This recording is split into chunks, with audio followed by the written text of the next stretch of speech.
Misalnya di manajemen pendidikan atau yang lain seperti itu. Jenengan ini asli mana toh Pak? Oh, kalau saya sih aslinya Rembang, Jawa Tengah. Rembang ya. Kenapa?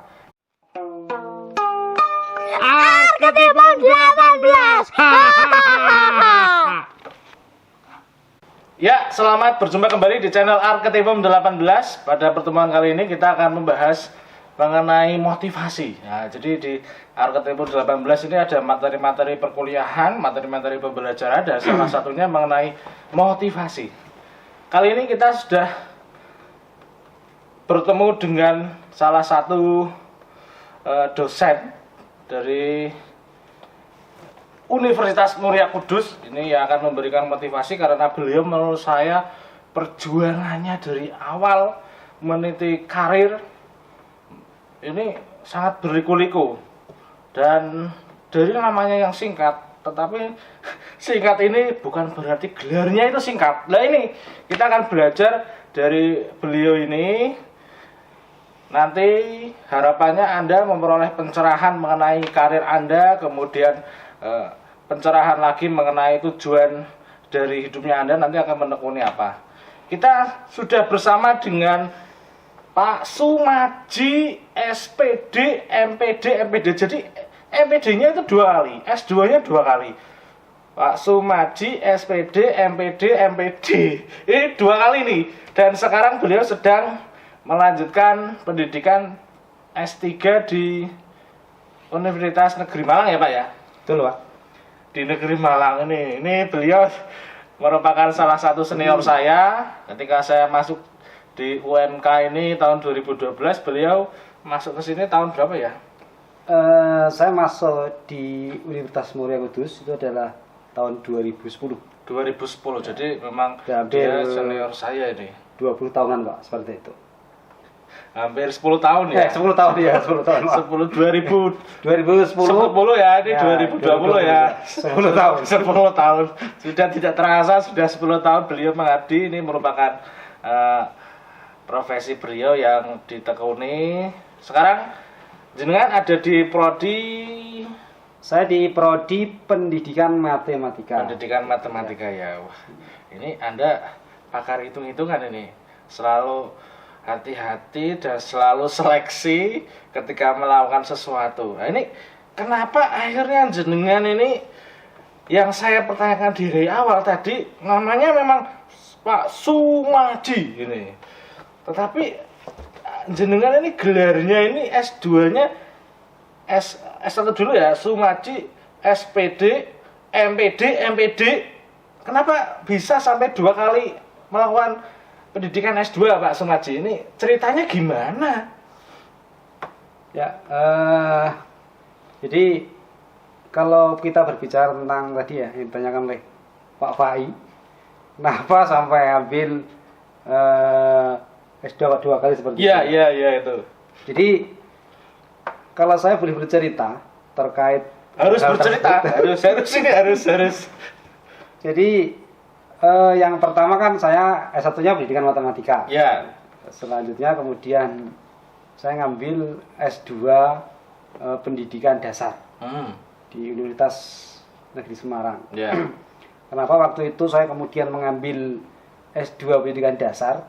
Jadi saya melihat lebih kepada prospek sebenarnya itu. Waktu itu baru marak-maraknya S1 PGSD, sehingga yang ada dalam pikiran saya, logika saya bahwa peluang untuk menjadi dosen ketika saya nanti ngambil S2 pendidikan dasar cukup besar seperti itu.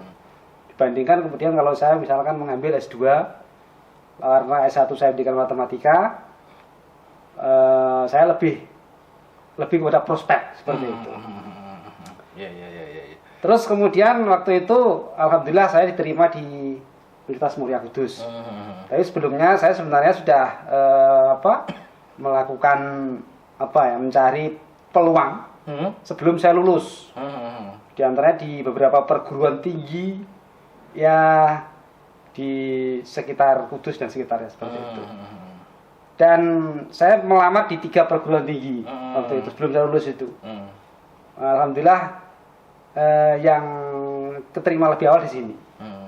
Tapi setelah saya diterima di sini, sebenarnya ada panggilan di Universitas yang lain seperti itu. Tapi Tidak saya respon. Oh, seperti itu. luar biasa. Terus kenapa langsung ke S2 lagi, MPD lagi? Gimana itu? Awal ceritanya sebenarnya saya pengen ngambil S2 matematika yang murni seperti itu ya, karena lebih kepada keilmuan. Ya. Tetapi karena waktu itu saya sudah kerja dan kalau misalnya saya ngambil S2 murni itu adanya di UGM. UGM kayaknya dari sisi waktu, dari sisi lokasi tidak memungkinkan, sehingga saya ngambil S2 pendidikan matematika supaya ada linearitas dengan bidang ilmu saya. Jadi pertama adalah linearitas, yang kedua adalah dalam rangka untuk meningkatkan bidang keilmuan seperti itu. Jadi ya karena senang aja sebenarnya. Jadi senang kemudian pengen mendalami tentang bidang yang saya tekuni seperti itu. Terus kenapa akhirnya sekarang juga memutuskan kuliah S3 di Pendidikan Matematika Universitas Negeri Malang? Kenapa lagi nih kelanjutannya? Itu kan karena kalau di Pendidikan Matematika itu kan karena kelinearitasan seperti itu ya. Jadi S1, S2, S3 linear seperti itu. Jadi S3 Pendidikan Matematika yang paling dekat itu ya memang di Malang. Selain Malang? Sama di UNES waktu itu sudah buka tapi belum ada beasiswa seperti itu. Jadi biar ada istilahnya itu, kalau misalnya saya mau mengambil S3 sebenarnya ada misalnya di UNES maupun di UNS tapi tidak linear. Misalnya di manajemen pendidikan atau yang lain seperti itu. Jenengan ini asli mana tuh Pak? Oh, kalau saya sih aslinya Rembang, Jawa Tengah. Rembang ya. Kenapa jenengan bisa melanjutkan profesi menjadi dosen? Awal mulanya sebelum masuk menjadi dosen ini Anda di mana kok tiba-tiba bisa Jadi melamar? kalau kita berbicara tentang profesi ya, Iya. ceritanya cukup panjang. Ya. Jadi, Gimana? Panjang pun saya dengarkan ini sangat menarik. Jadi begini. Karena bisa memotivasi Anda.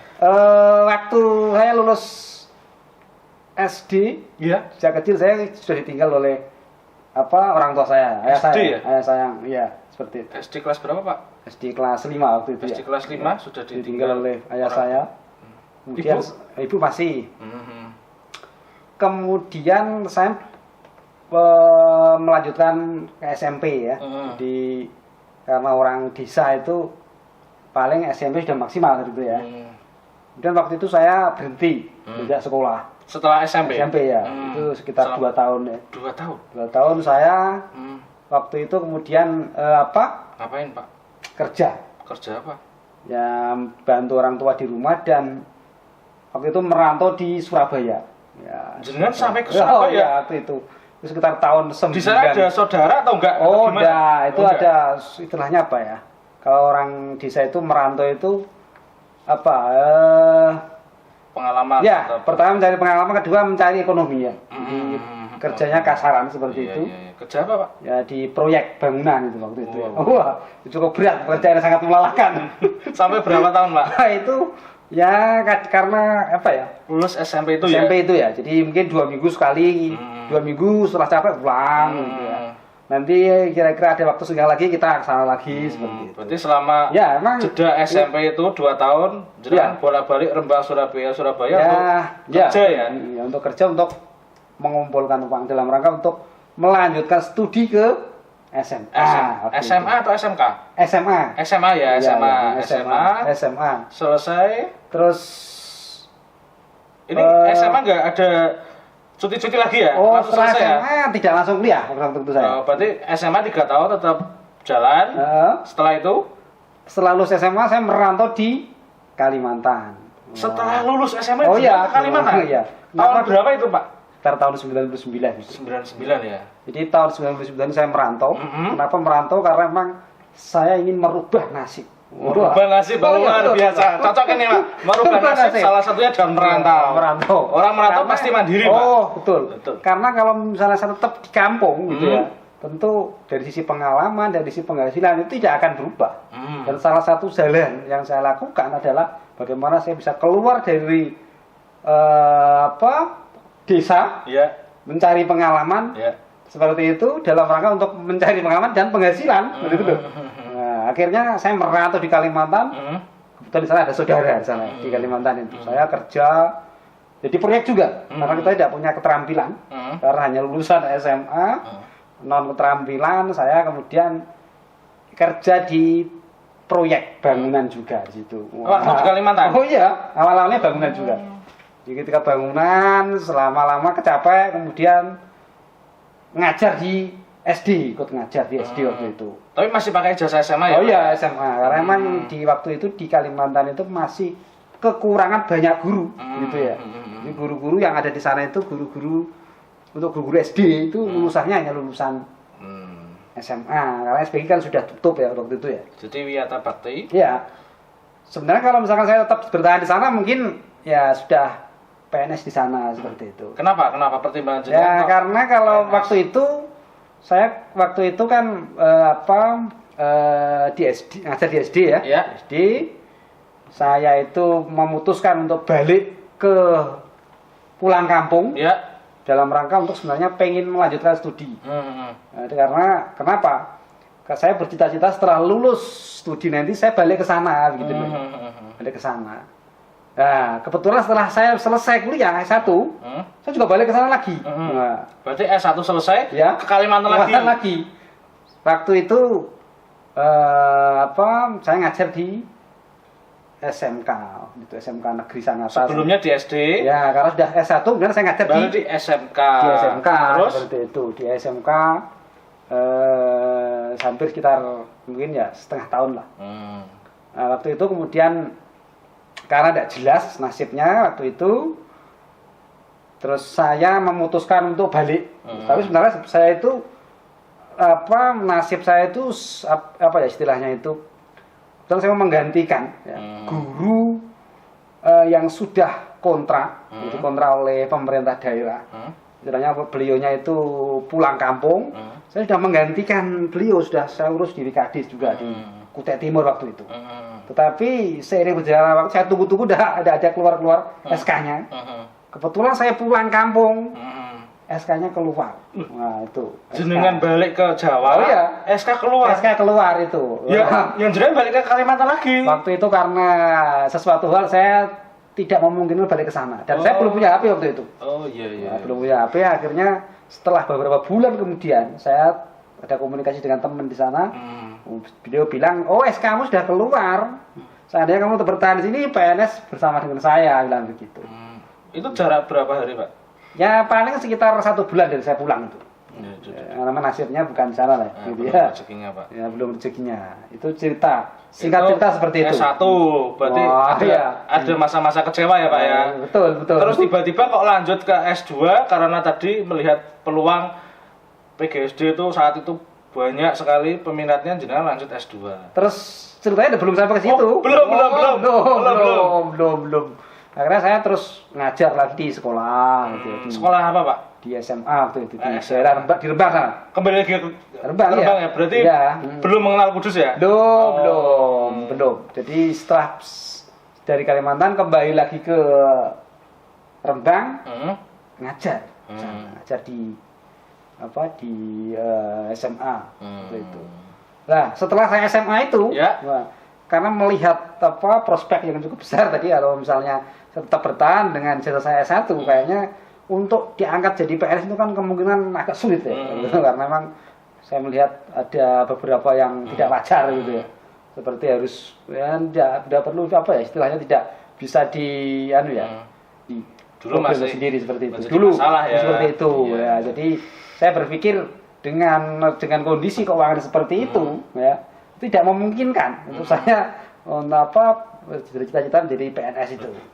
Sebentar, jenengan itu dari tadi cerita ke Kalimantan, ke Jawa itu uangnya dari mana, Pak?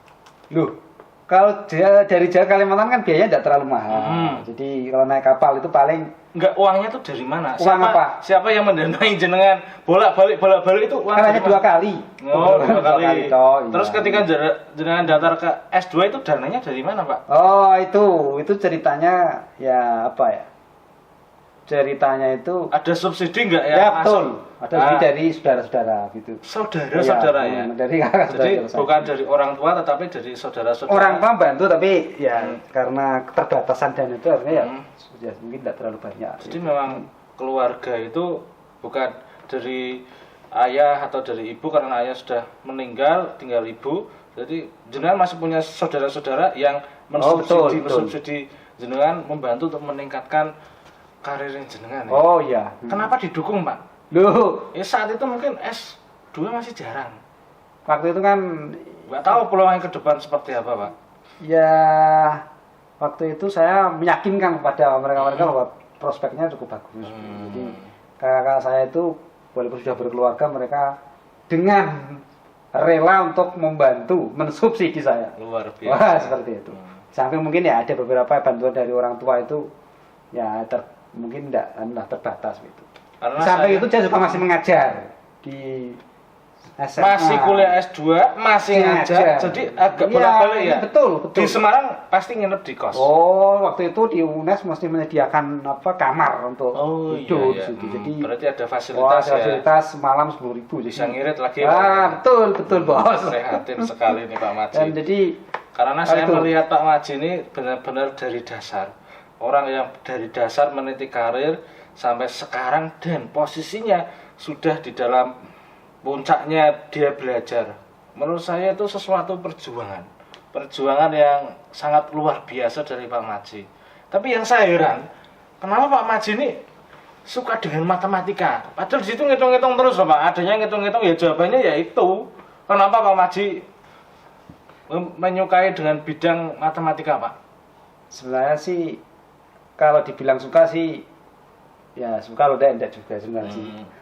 Sebenarnya ya hanya apa ya karena memang pertama itu kalau matematika itu kan apa mungkin dibandingkan dengan ilmu yang lain itu apa ya matematika itu dari waktu ke waktu tidak ada perubahan. Tidak ada habisnya. Ya ada perubahan. Jadi ya itu aja seperti itu. Jadi mungkin lebih apa ya lebih apa istilahnya itu lebih tahan zaman ya. Betul. Di sana dia akan terus dibutuhkan terus menerus ya di sana. Betul. Ya. Itu ya. Terus kalau di matematika waktu itu kan memang ya agak apa ya. Kalau misalkan saya dulu itu kan berencana untuk merantau. Jadi kalau di luar Jawa itu juga banyak dibutuhkan di sana. Itu salah satu alasannya juga di situ. Jadi Seperti itu. memang kebutuhannya Ya. selalu ada untuk matematika betul, ya. betul. Lalu ke depan ini Pak Maji dengan perjuangan yang sudah meniti karir berliku-liku seperti itu dari kecil di Rembang kemudian pindah-pindah ini sekarang sudah menetap ya Pak ya di Kudus ya Pak ya karena Betul, sudah. istri orang Kudus Istrinya orang Kudus. istrinya jenengan loh Pak. Oh iya betul. Istrinya jenengan orang Istri saya Kudus loh Pak. Kudus. Jadi Jenengan kan udah Kudus toh istrinya. saya Banjarnegara Oh, semuanya betul. saya perantau seperti jenengan tapi lika-likunya jenengan itu luar biasa dan bisa memberikan pandangan kepada semua orang bahwa perjuangan itu tanpa henti dari Pak Maji. Kemudian ke depan ketika ini saya dengar tanggal 25 Agustus ya Pak mau ujian tertutup disertasi ya. Betul. Jadi insya Allah tanggal 24 Agustus ini ujian. 24 ya Pak ya. Ujian tertutup. 24 Agustus. 24. Setelah ujian selesai dimungkinkan tahun ini bisa lulus ya Pak ya tahun ini ya. Insya Allah lulus insya Ke Allah. depan harapan jenengan dan cita-cita jenengan apa Pak? Ya kalau cita-cita setelah lulus yang jelas mengabdi ya. Iya. Mengabdi, mengembangkan karir. Kalau bisa semaksimal mungkin seperti itu. Mengabdi dan mengembangkan karir. Itu Pak Maji. Selalu setelah merengkuh ilmu, dia akan mengabdikan dan mengembangkan karirnya. Kita tunggu Pak Maji selanjutnya ketika dia sudah ujian disertasi. Oke, terima kasih Pak Maji. Sama-sama. Sampai berjumpa di channel Arketypum 18 selanjutnya. Salam budaya. Salam.